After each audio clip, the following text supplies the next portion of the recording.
दिसते आहे सगळ्यांना स्लाइड? यस. हो दिसतंय sir. Okay. So again I welcome you all to the next session of the business environment course, and in this session we will be seeing taxation and business, unit 6 of the business environment course. Okay, I hope the slides are moving, right? Slide बदलता आहेत ना तिकडे? No, sir. No. Okay, just a minute.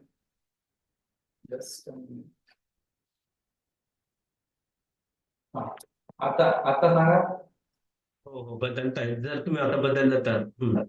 आता बदलली? हो. So business motive is to make profit and wealth creation. This is obvious. म्हणजे हे काही नव्याने सांगण्यासारखं काहीच नाही त्याच्यामध्ये. कुठलाही बिझनेस असेल त्याचा मोटिव्ह काय असतो? प्रॉफिट. बरोबर आहे. आपण एखादा बिझनेस इस्टॅब्लिश करणार, तो काय म्हणजे सेवा करण्यासाठी थोडीच करणार, प्रॉफिट साठीच करणार. काय फायदा? प्रॉफिट करता करता सेवा. हा, प्रॉफिट करता करता सेवा. बरं, प्रॉफिट करता करता सेवा आणि wealth, to create wealth. Okay, wealth creation, right?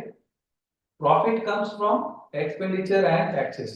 Why profit comes from expenditure and taxes? Because actually profit comes from what you earn. Okay, but here your expenditures and taxes. See, suppose if I invested 100 rupees and I produced a product and I sold it at 110. I added 10 rupees of profit margin in that. But on that 110, I have to pay 10% of taxes. So how much is 10% of 110? 11 rupees. बरोबर? मी एक वस्तू तयार केली, मी 100 रुपये एका business मध्ये गुंतवले, एक वस्तू तयार केली आणि ती 110 रुपयाला विकली आणि त्याच्यावरती 11% शासनाने माझ्याकडून टॅक्स घेतला, म्हणजेच 11 रुपये. तर 110 मध्ये 11 गेले तर माझ्याकडे उरले किती? 92 रुपये. मग मी प्रॉफिट मध्ये एक लॉस मध्ये ना. म्हणून profit comes from expenditure and taxes. Okay, taxation system and its impact on business environment. टॅक्सेशनचा बिझनेस एन्व्हायरमेंट वरती फार मोठा इम्पॅक्ट आहेच, त्याला कोणीच डिनाय करू शकत नाही. आता जे उदाहरण मी सांगितलं त्या पद्धतीने जेवढे जास्त टॅक्सेस वाढतील तेवढं जास्त तुमचं प्रॉफिट कमी होईल. जेवढं जास्त तुमचं प्रॉफिट कमी होईल तेवढं कमी तुमचं वेल्थ क्रिएशन. राईट? म्हणजे जेवढं तुमचं वेल्थ क्रिएशन कमी होईल, इंडस्ट्रियल ग्रोथ कमी होईल. मी म्यूट करू का तुमच्या सगळ्यांना? असं आहे का?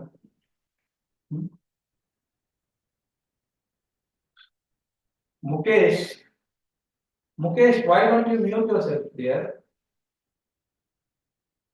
Mukesh, you can't even hear me. Mukesh. Sir त्यांनी प्रिव्हियस लेक्चर मध्ये सांगितलं होतं की त्यांच्या पीसी ला माईक नाहीये. ओके, अच्छा, त्यामुळे ते अनम्यूट दिसत आहेत. Okay, but somebody is creating disturbance, so don't do that.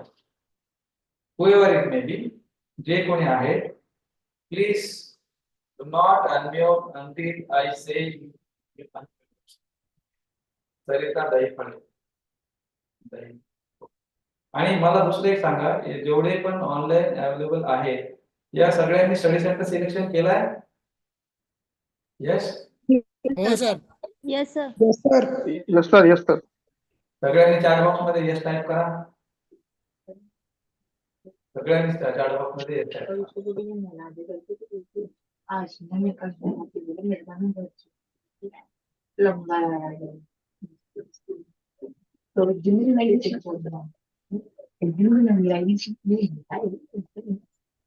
Pankaj.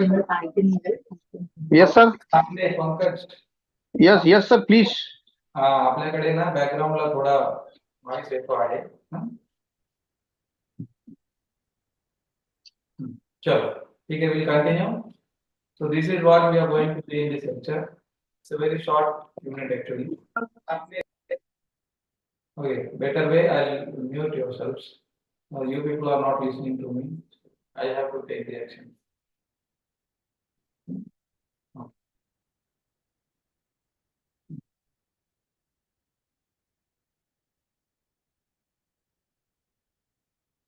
So taxation and businesses, business.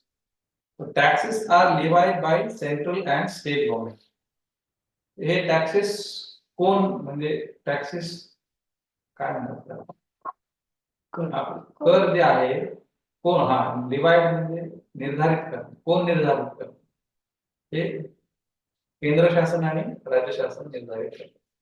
आता टॅक्सेसचे दोन प्रकार असतात, एक डायरेक्ट टॅक्सेस, एक इनडायरेक्ट टॅक्सेस. ठीक आहे, डायरेक्ट टॅक्सेस म्हणजे असे टॅक्सेस जे तुम्ही डायरेक्टली पे करता.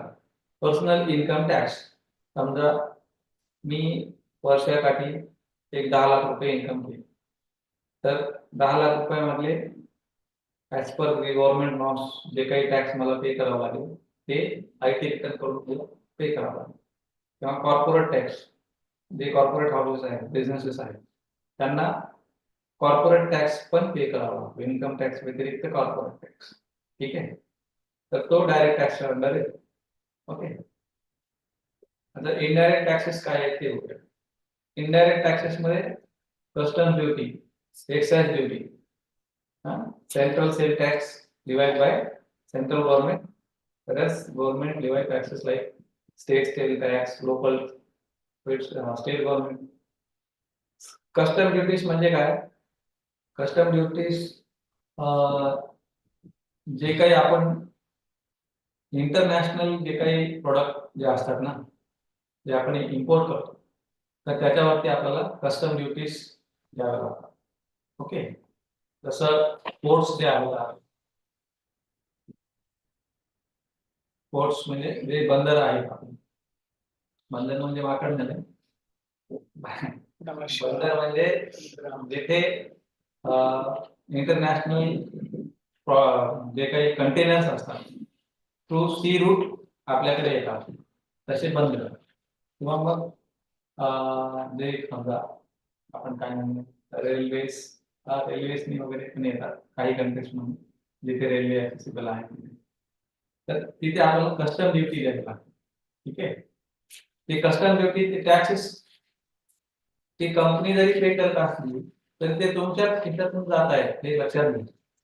एखाद्या कंपनीने समजा कस्टम ड्युटीसाठी 100 रुपये पे केले, तर तो काही त्याच्या खिशातून थोडीच पे करणार आहे, तो इव्हेंच्युअली कस्टमरच्या खिशातूनच काढणार. ते कस्टम ड्युटीचे तेवढे ऍडिशनल त्या प्राइस मध्ये तो इन्क्लूड करणार. बरोबर आहे. एक्साइज ड्युटीज, तर एक्साइज ड्युटीज जसे तुमचे काय म्हणतो ते आपलं लिकर वरती वगैरे एक्साइज ड्युटीज लागतात, किंवा अदर प्रोडक्ट्स वरती पण एक्साइज ड्युटीज लागतात, राईट. तर त्या एक्साइज ड्युटीज पण इव्हेंच्युअली प्रत्येक वेळेला कुठलाही टॅक्स भरत असताना हा तुमच्या माझ्या खिशातून जातच असतो. बरोबर आहे. आता जीएसटी समजा डायरेक्टली आपण जीएसटी पे करतो, पण ज्या कंपनी जीएसटी पे करताय त्या जीएसटी मध्ये पण तुमचा वाटा असतोच की नसतो का? तर एखादा मॅच बॉक्स आहे, तो मॅच बॉक्स तुम्ही ज्यावेळेला खरेदी करता, तो मॅच बॉक्स ओनर जो असतो म्हणजे मॅच बॉक्स मॅन्युफॅक्चरर जो असतो, तो जे टॅक्स पे करतो त्या 1 रुपयाला ती मॅच बॉक्स आहे, त्यातले समजा तो किती 25 पैसा काहीतरी पे करत असेल, तर त्या 25 पैसा म्हणजे तुमच्याच खिशात जो 1 रुपया त्याच्यातूनच चाललाय ना. That is indirect taxes. Okay, that eventually a consumer will bear, right. And direct taxes are those taxes which you directly pay. Okay, so these taxes, indirect taxes are levied by the say central government and state governments. Levy the taxes such as state tax, local tax, like entry tax, octroi tax. आता हे octroi tax बदल झाला. मागच्या एका lecture मध्ये आपण जकात नाका चुंगी नाक्याबद्दलची उदाहरण घेतलं होतं, बरोबर आहे.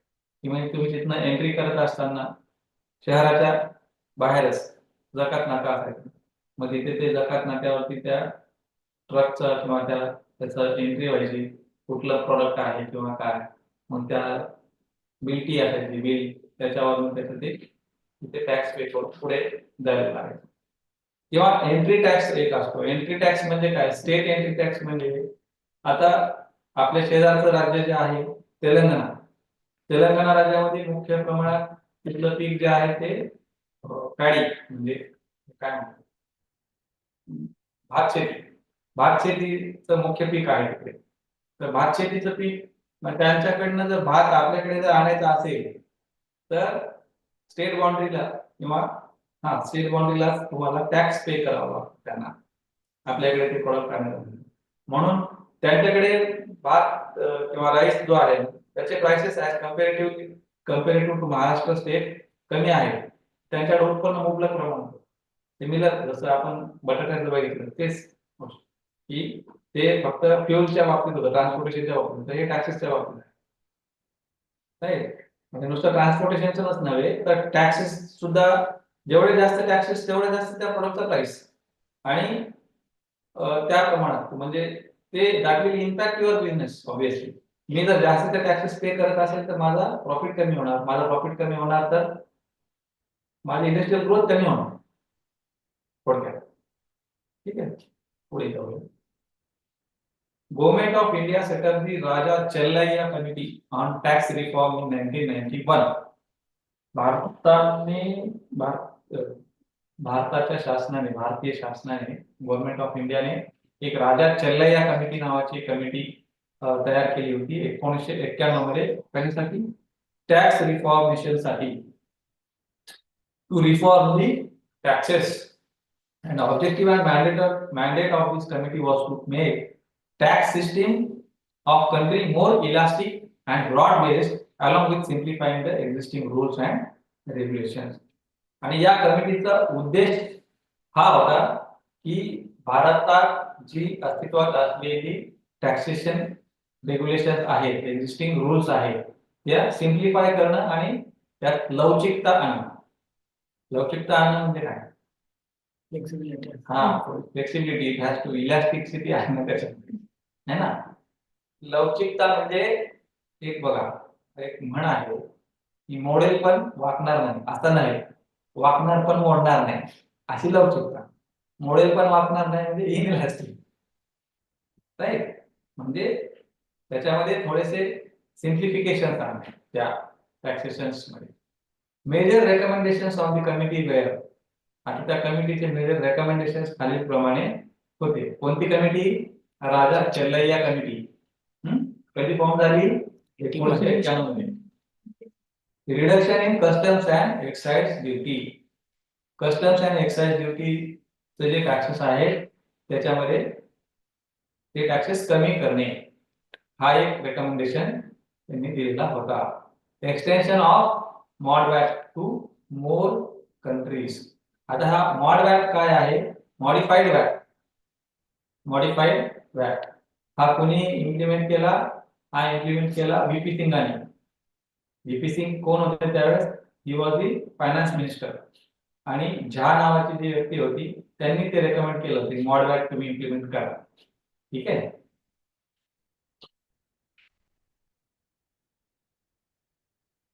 Lower corporate tax, corporate tax कमी करणे. Simplify existing income tax return filing procedure. Income tax return filing procedure जे आहे ते सोपं करणे, सिम्प्लिफाय करणे. का सोपे करणे किंवा का सिम्प्लिफाय करणे? जेवढं जास्त ते कॉम्प्लेक्स असेल लोक इन्कम टॅक्स रिटर्न फाईल करणारच नाही, किंवा करतील तर ते स्वतः करणार नाही, कोणीतरी STI कडून, सेल टॅक्स इन्स्पेक्टर कडून करतील. तो सेल्स टॅक्स इन्स्पेक्टर त्याला त्याच्यावरती परत पैसे घेईल त्याच्याकडून. मग इव्हेंच्युअली काय होईल? ते इन्कम टॅक्स रिटर्न फायलिंग जर कमी झाली, टॅक्स कमी जमा होईल, कमी झाला तर गव्हर्नमेंटकडे फंड्स कमी जमा होतील. पण सिम्प्लिफाय केलं तर असं ते रेकमेंडेशन राजा चेल्लैया कमिटीचं होतं. Divide taxes on services like insurance, stock broking, telecommunication and etcetera. आणि इन्शुरन्स जे आहे, स्टॉक ब्रोकिंग जे आहे, टेलिकम्युनिकेशन जे आहे याच्यावरती टॅक्सेस लावणे, है ना. हा एक रेकमेंडेशन राजा चेल्लैया कमिटीचं होतं. VAT is value added tax. आता व्हॅल्यू ॲडेड टॅक्स जे आहे it is a predecessor of our what GST. Before GST we have this value added tax. Okay. Streamline म्हणजे ते त्या कमिटीचं हे पण रेकमेंडेशन होतं की व्हॅट लागू करा असं.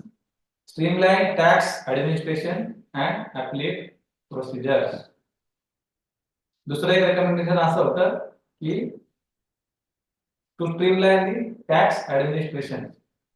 सगळी लोक टॅक्स पे करतायत की नाही करतायत किंवा कोणी स्किप करतोय का म्हणजे पगार काढतोय का किंवा काय याच्यासाठीचं जे ॲडमिनिस्ट्रेशन होतं ते ॲडमिनिस्ट्रेशन करण्यासाठी ते स्ट्रीमलाईन करणं आणि जे ॲपिलेट प्रोसिजर्स आहेत. ॲपिलेट प्रोसिजर्स म्हणजे एखाद्याने समजा टॅक्स पासून पळवाट काढली किंवा फ्रॉडलेंट केलं किंवा काय तर त्याच्यात जे ॲपिलेट प्रोसिजर्स जे असतात ते प्रोसिजर्स स्ट्रीमलाईन करणे सुसूत्रता आणि त्याच्यामध्ये. ठीक आहे.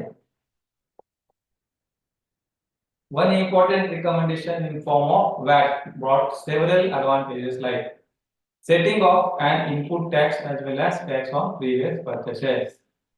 आता व्हॅटच्या रेकमेंडेशन मुळे एक सगळ्या म्हणजे फायदेशीर गोष्टी ज्या आहेत त्या खालील प्रमाणे दोन दाखवलेल्या आहेत त्यांनी की setting of and input tax or as well as tax on previous purchases. Setting of म्हणजे काय? कमी करणे. Input tax as well as tax on previous purchase म्हणजेच काय की पहिले काय कसं टॅक्स आकारणी कशी व्हायची माहिती आहे का? पहिले टॅक्स आकारणी अशी व्हायची की उदाहरणार्थ समजा एका व्यक्तीने एक वस्तू खरेदी केली, होलसेलरने खरेदी केली प्रोड्युसरकडनं, बरोबर आहे. प्रोड्युसरकडनं खरेदी केली असताना त्यावेळेस त्यांनी टॅक्स पे केलेला असायचा. परत ते रिटेलर जेव्हा खरेदी करायला जातात परत त्याच्यावरती टॅक्स पे करायला लागतात. म्हणजे टॅक्स ऑन टॅक्स असं ते आहे. तर ते कमी करण्यासाठी मदत झाली व्हॅटच्या इंट्रोडक्शनला. आणि व्हॅट इंट्रोड्यूस कोणामुळे झालं होतं? राजा चल्लया कमिटीच्या रेकमेंडेशन. दुसरं abolish several other taxes like turnover tax, surcharge on sale tax, additional surcharge, है ना, SAP etc. तर याच्यामध्ये भरपूर सगळ्या वेगवेगळ्या प्रकारचे टॅक्सेस होते त्यावेळेला. व्हॅटच्या अगोदर आहे हे turnover tax, surcharge on sale tax वगैरे, ऍडिशनल सरचार्ज असे काय एज्युकेशनल सेस आणि कुठला काय भरपूर सारे सरचार्जेस पण लावलेले होते त्याच्यावर. हे सगळे सरचार्जेस मर्ज होऊन एकच टॅक्स व्हॅल्यू ॲडेड टॅक्स असा तो एकच टॅक्स इंट्रोड्यूस करण्यात आला आणि त्याचा तो फायदा झाला. Recommendations resulted in rationalization of tax burden and reduction of prices. तर त्यांचे जे रेकमेंडेशन्स होते राजा चल्लया कमिटीचे ते कशामध्ये त्याचा रिझल्ट कशामध्ये दिसून येतो की rationalisation of tax burden and reduction of price. म्हणजे त्याच्यामध्ये एक रेशनलायझेशन आलं. त्याला रेशनलायझेशनला मराठीमध्ये काय Marathi English logic rational logical tax burdens हे काय झाले थोडेसे कमी झाले ना. तुम्ही त्याच्यातले इतके सगळे चार्जेस कमी केले, टॅक्सेस कमी केले, त्याचं सगळं विलिनीकरण करून एकच टॅक्स इंट्रोड्यूस केला. त्याच्यामुळे ऍड ऑन सगळ्या ज्या गोष्टी जात होत्या किंवा हे जे होतं ते सगळं कमी झालं आणि त्याच्यामुळे काय झालं प्राइसेस रिडक्शन झालं. म्हणजे किमती कमी झाल्या. ऑब्विसली टॅक्सेस कमी पे करणार प्राइसेस कमीच होणार, right. Increase transparency and ease of monitoring. आणि याच्या इंट्रोडक्शनमुळे काय झालं की त्याच्यामध्ये पारदर्शकता आली आणि मॉनिटरिंग इझी झालं. आज बघा जीएसटी मध्ये असं आहे तुम्ही जीएसटी पे केल्याशिवाय पुढे जाऊ शकत नाही, बरोबर आहे की नाही. आपण जीएसटी उदाहरण हे पुढचं आहे आणि त्याच्यामधलं नाही पण जीएसटी उदाहरण येत असते तर तुम्ही एक्झाममध्ये जीएसटी उदाहरण देत तरी चालेल, राईट. हे त्याच्यामध्ये त्याची ट्रान्सपरन्सी आणि इज ऑफ मॉनिटरिंग आहे. म्हणजे कोणी कर चुकवेगिरी करू शकत नाही, प्रत्येकाला कर भरणे आहे, बरोबर.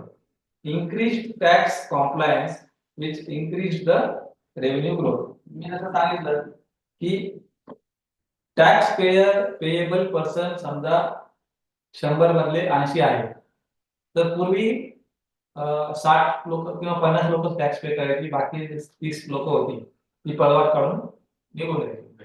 पण आता तसं नाही. आता जर 100 पैकी 80 लोक जर टॅक्स पेयर्स असतील तर 80च्या 80 टॅक्स पे करतायत. 80च्या 80 टॅक्स पे करतायत म्हणजे जास्तीचा रेव्हेन्यू जनरेट झाला. Increase in the revenue for the government. Okay. Watt and it's effects, value added tax आणि त्याचे परिणाम.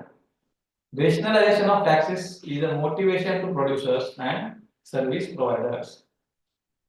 बघा, लॉजिकल टॅक्सेस जर असतील, रेशनलायझेशन ऑफ टॅक्सेस जर असेल, so it is the motivation to the producers and service providers. अगदी बरोबर आहे की एखादा टॅक्स लिवाय होतो, एखादा कर आपल्यावरती लागला जातो आहे, तो कर जर समजा लॉजिकल असेल, तो कर जर रेशनलाइज्ड असेल, तर that will eventually motivate the producers and the service provider. Illogical जर असेल तर that will demotivate the producer and the service provider. Okay, rationalization of taxes is to motivate the producers and the service providers of the businesses. Okay, taxes and tax procedures have an integrative effect on business to be carried out across nation. Obviously, की कुठलाही business carry out करण्यासाठी म्हणजे भारतभर असेल मग ते taxes and tax procedure हे यांचा इंटिग्रेटिव्ह परिणाम त्या बिझनेसेस वरती असतोच. बरोबर आहे. ओके.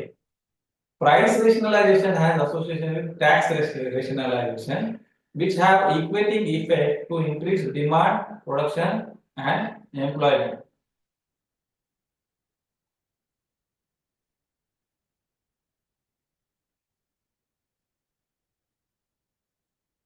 कोण आहे? Kusum.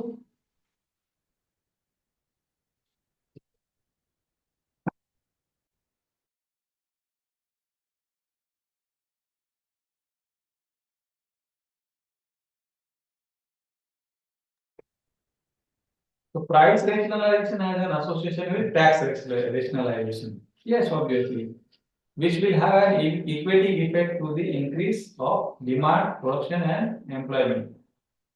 So if prices are rationalized, it will have the association on the tax rationalization, and which will have the equating effect to increase demand, production, and employment. Rational prices असतील तर rational taxation, बघा इथे उलट आहे actually. Rational taxes असतील तर prices rational असणार आहेत, बरोबर.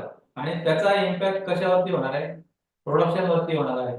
प्रोडक्शन वरती, डिमांड वरती पण होणार आहे आणि एम्प्लॉयमेंट वरती पण होणार आहे. कसं? मला एक सांगा की टॅक्सेस जर आता जीएसटी जर समजा एखाद्या या स्टीलच्या बॉटलला या स्टीलच्या बॉटलवरती जीएसटी समजा 18% आहे आणि ती जर समजा उद्या रेशनलायझेशन मध्ये 10% झाली तर याची डिमांड वाढणार की नाही? वाढणार, बरोबर आहे की नाही? म्हणजे अशा पद्धतीने ते डिमांड वाढणार. तर याचा डिमांड वाढला म्हणजे त्याचं प्रोडक्शन पण वाढणार. त्याचं प्रोडक्शन वाढलं म्हणजे या कंपनीमध्ये काम करणाऱ्या लोकांना रोजगार पण वाढणार की नाही? एम्प्लॉयमेंट वाढणार. इथे जास्तीचे लोक लागतील कारण डिमांड वाढली म्हणजे ती demand, to meet the demand we need to produce extra amount of units, and to produce extra amount of units we need extra human resource. So eventually the assets goes down. So collected taxes facilitate governments in planning as well a well fiscal structure which has direct impact on monetary structure. Obviously, बघा government कडे taxes मधून जमा होणारी रक्कम जी आहे ती जर जास्ती असेल तर गव्हर्नमेंट काय करेल? चांगलं फिस्कल स्ट्रक्चर प्लॅन करेल. फिस्कल स्ट्रक्चर म्हणजे काय? त्याच्यात परत ते non plan and plan expenditure. मग प्लॅन एक्सपेंडिचर वरती जास्त खर्च करायला आपल्याकडे उपलब्ध प्रमाणात आहे उपलब्ध असेल. त्याचा हे कशावरती परिणाम होईल? नॅशनल ग्रोथ वरती होईल, बरोबर आहे. and it also has an impact on the monetary structure. Yes, obviously it has an impact on monetary structure. These all things are interrelated. Okay, the monetary structure, economic planning, pricing policy, taxation, and all these things. These have the interlinkages with each other. Okay, tax policy is the most important aspect of government affecting the business environment. Right? जसं आपण आता म्हणजे या सेशनच्या सुरुवातीपासून सांगत आलो आहे की एखाद्या राज्यामध्ये असं नाही सांगितलं आपण, पण टॅक्सेस जर जास्त असतील तर ते बिझनेससाठी फेवरेबल आहेत का? टॅक्सेस कमी असतील तर ते बिझनेससाठी फेवरेबल आहे का? तर आहे, अगदीच. म्हणजे जिथे टॅक्सेस जास्त आहे तिथे बिझनेस ग्रोथ होणार आहे का? नाही होणार. जिथे टॅक्सेस कमी आहे तिथे बिझनेस ग्रोथ होणार आहे का? ऑब्विसली होणार आहे. So tax policy as a very important aspect of government which affect the business environment. So I hope this is the end of your unit 6. We have concluded it before that. We have 10 minutes in our hands. Thank you all the online participants. Okay. आता आपल्याकडे 10 मिनिटं आहेत. 1 वाजता तुमचा lunch break होणार आहे. तसं 2 वाजता तुमचं दुसरं लेक्चर सुरू होणार आहे. म्हणजे 1 तास खूप होतो. म्हणून आपण एक काम करू, 2 ऐवजी ते 1:30 वाजता ठेवू. चालणार आहे ना? अर्ध्या तासाचाच ब्रेक. कारण 1 तासाचा ब्रेक खूप जास्त होतो आणि मग तुम्ही सगळे ते त्याच्यापेक्षा अर्ध्या तासाचा ब्रेक ठेवूया. बरोबर आहे? ओके मुकेश शर्माजी. ओके. हा, ऑनलाईन पार्टिसिपेंट, तुम्हाला काही सांगायचं आहे किंवा तुमच्या काही सूचना आहेत, तुमच्या काही अडचणी आहेत, त्या माझ्याशी तुम्ही आता चर्चा करा. आपण ते सोडवण्याचा प्रयत्न करू. आय होप सगळ्यांनी ऑनलाईन फॉर्म तो भरला आहे. कुठला? ह्याचा स्टडी सेंटर सिलेक्शनचा, राईट? आणि तो फॉर्मॅट कोणाकडे आहे? काल मला तुम्ही फॉर्मॅट दाखवलं होतं. कुठे फॉर्मॅट? त्याची सॉफ्ट कॉपी असेल तर मला शेअर करा. आपण तो फॉर्मॅट फायनलाइज करून घेऊ. उद्यापर्यंत तो फॉर्मॅट फायनलाइज होईल. त्याची सॉफ्ट कॉपी आहे कोणाकडे? आहे सर. ज्यांच्याकडे आहे तर there is a good news to all of you की फार तर उद्या किंवा परवाला तुमचं ते ऑनलाईन होम असाइनमेंटचं पोर्टल चालू होऊन जाईल. परवाला म्हणजे, पण नेक्स्ट वीक मध्ये डेफिनेटली ते होणार आहे. नेक्स्ट वीक मध्ये म्हणजे कधी? आज 10 तारीख आहे. 11, 12, 13, 14, 15 या तारखांमध्ये जरी झालं तर पुढचा पूर्ण आठवडा जरी समजा त्या डिप्लॉयमेंट मध्ये आणि याच्यामध्ये गेलो, त्याच्या पुढच्या पूर्ण आठवड्यामध्ये सगळ्यांनी होम असाइनमेंट सबमिट करून द्यायचे संपवायचे. नेक्स्ट टू नेक्स्ट वीक मध्ये सगळ्यांचे होम असाइनमेंट सबमिट होऊन जातात. आता सगळ्यांनी होम असाइनमेंट तो रिवाइज केलाय क्वेश्चन संबंधितांना सांगून. तो रिवाइज क्वेश्चन पेपर तुमचा जो होम असाइनमेंटचा आहे तो वेबसाईट वरती उद्या अपलोड होऊन जाईल. मग आता तुम्हाला मी हे उद्याच देतो हे फायनलाइज करून. हे म्हणजे ते ऑनलाईन पार्टिसिपेंट्स तुमच्याकडे पण याची सॉफ्ट कॉपी असेल, पण ती सॉफ्ट कॉपी फॉलो करू नका. ही जोपर्यंत फायनलाइज होत नाही, जर काही मॉडिफिकेशन असतील तर इन केस, नसतील तर ॲज इट इजच राहील. फक्त ते ऑथराइज जेव्हा येईल तेव्हा तुम्ही ते होम असाइनमेंट्स लिहायला सुरू करायचे आहे. जर इन केस समजा हे जर आलं तर याच्यामध्ये क्वेश्चन नंबर 1 टाकायचा, हँड रिटन होम असाइनमेंट लिहायची. ठीक आहे? असे सिमिलर तुम्हाला जेवढे लागतात तेवढे पेजेसची प्रिंट काढायची. दिस इज युअर फ्रंट पेज. त्याच्यानंतर ते तुमचे हे बाकीचे म्हणजे सगळे फ्रंट पेजेसच काढले नाही. याच्यानंतर एक ब्लँक पेज पण आहे. हा फक्त फ्रंट पेज आहे. हा प्रत्येक कोर्स साठी वेगळा घ्यायचा. त्याच्यामध्ये काय काय टाकणार तिथे तुम्हाला name of the program and program code, year, semester, name of the course and course code, name of the student, permanent registration number, back to back चालेल का प्रिंट नाही चालणार. ठीक आहे? तर ही सगळी माहिती द्यायची, ही सगळी कोर्स वाईज. तर it is not clear. Yes, it is not clear पंकजी, but I will make it clear bye tomorrow. Okay, today we R just discussing how it would be. Sir दोन्ही साईडला लिहिले तर चालेल का? नाही तर ऑनलाईनच आपल्याला अपलोड करायचं आहे. हे ऑनलाईन नाही ऑनलाईन अपलोड करायचं आहे. हे मग आपण फोटोच काढून स्कॅन पेजेस जास्त होतात खूप म्हणजे पेजेस प्राइस खूप जास्त आहे. काय जास्त आहे? म्हणजे 5 रुपयाला 2 भेटतात. हे प्रिंट हा हो, एक प्रिंट काढा, त्याचे झेरॉक्स मारा. कोणी सांगितले तुम्हाला सगळे प्रिंट काढायला? प्लीज मार ना. नाही, मी 1 रुपयालाच केलेलं, दुसरं काही नाही. पण असं बाहेर बाहेर पण मी सांगताय, हे बघा याची एक प्रिंट काढा, याच्या झेरॉक्स काढा, ज्यावेळेला 50 पैशाला झेरॉक्स भेटते. हा 5,000 जण एकत्र येऊन जाऊन काढा, 25 पैशाला झेरॉक्स भेटते. मल्टिपल अमाउंट मध्ये 100 जर काढले तुम्ही, 30 पैशाला 40 पैशाला झेरॉक्स भेटते. तुम्हाला ठीक आहे, बॅक टू बॅक लिहिलं तरी तसं ते सोल्युशन बरोबर आहे, काय अडचण नाही. पण बघा तुम्हाला जसं शक्य असेल तसं. आपल्याला पण अपलोड करताना सिंगल पेज अपलोड करायचा आहे. तो एका single page in the sense हे सगळे इन्स्ट्रक्शन्स मी नंतर देणारच आहे. पण आता आपण याच्यासाठी डिस्कस करतो आहोत की same scan PDF, yes scan PDF, okay. आणि पीडीएफ करताना रिडेबल असली पाहिजे, काहीतरी आपण अपलोड करतो आहे असं नको. हा स्वच्छ हँड रिटन फॉर्म मध्ये ते सगळं लिहायचं. त्याचे मोबाईलनी पीडीएफ बनवायच्या. त्या पीडीएफ ची साईज लिमिट पण मी तुम्हाला सांगेल ते सगळं. आणि मग ते ऑनलाईन तुम्हाला क्रेडेन्शियल्स दिले जातील, त्याच्यामध्ये अपलोड करायचं. ठीक आहे. आणि एकदा अपलोड केलं की सर माझं ते कधी डेव्हलप होणार, काय आहे असे प्रश्न विचारत बसायचं नाही. अपलोड झालं तुमचं काम संपलं, बाकी विद्यार्थी तो होईल. ठीक. चलो ऑनलाईन पीपल, मला वाटतं तुम्हाला काही अडचणी असतील तुम्ही चर्चा कराल. तुम्ही फक्त चार बॉक्स मध्ये यायचं ओके सर नाही सर असंच म्हणताय. पण इतका वेळ तर खूप मोबाईल करतो. जेव्हा लेक्चर चालू होतं तेव्हा मध्ये म्यूट केले सर तुम्ही सगळ्यांना. अच्छा मी म्यूट केलं सगळ्यांना. हा आला. हा बोला. म्यूट आहे. हा बोला आता मी आता केला आहे. कारण तुम्ही इतका गोंगाट करत होता मग तुम्हाला ते करावं लागलं मला. हेलो. आता एक एक मिनिट बोला. कोण बोलताय? Yes, Pankaj here. Pankaj ji बोला. Please put that all picture in Telegram group so that we can see clearly. You are not clear to me, Mr. Pankaj. What you want to say? Please put that all pictures which you what you are showing.